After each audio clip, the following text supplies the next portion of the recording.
বাংলাদেশের সময় TV news করে রোদে গরমে ছাদের উপরে এখানে যেখানে সেখানে ডিম ভাজি করে। এটা সময় নিউজ নিউজ করে। তারপর অনেকে এটা দেখা দেখি অথবা নিজেরা স্বপ্রণোদিত হয়ে ডিম ভাজি করে ছাদে গিয়া অথবা রোদে কড়াই নিয়ে। আসলে বিহাইন্ড দ্য সিন কি?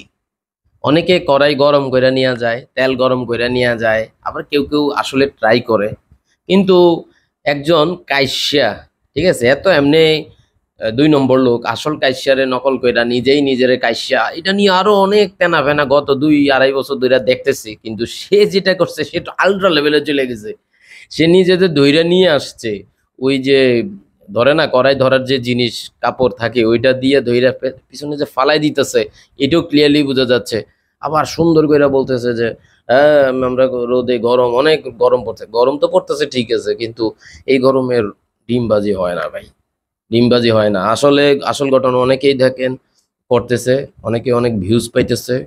অনেকে কেন ভিউজ এত বেশি পাইতেছে, কেন পাচ্ছে না, অনেকেই পাচ্ছে না। সেদিকে না যাইয়া একটা জিনিস দেখেন, ট্রেন্ড। এখন এটা ট্রেন্ড চলতেছে, সবাই ভিডিও করতেছে। কিন্তু আর টিভি বা সময় টিভি এরা কি বুঝা এই নিউজগুলা করে?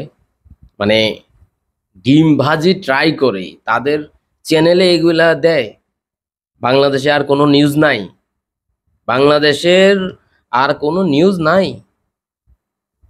এই হইলো অবস্থা। একদম মেইন স্ট্রিম যদি এই কাজ করে, তাহলে বাংলাদেশের আনাচে কানাচে যত অসঙ্গতি আছে, এই অসঙ্গতি তাহলে কারা তুলবে? এই যে দ্রব্যমূল্যের ঊর্ধ্বগতি, কেন এই যে অনেক জায়গায় হাজার হাজার গাছ কাটা হচ্ছে, সোশ্যাল মিডিয়ায় সমালোচনার কারণে বন্ধ হচ্ছে, কিন্তু ইতিমধ্যে কাটা হয়ে গেছে অনেক জায়গায়। অনেক বড় বড় দুর্নীতি আছে, কিন্তু এগুলা নিয়ে তো সিরিয়াসলি এত নিউজ দেখি না। ডিম ভাজি নিয়ে নিউজ করবে সময় নিউজ।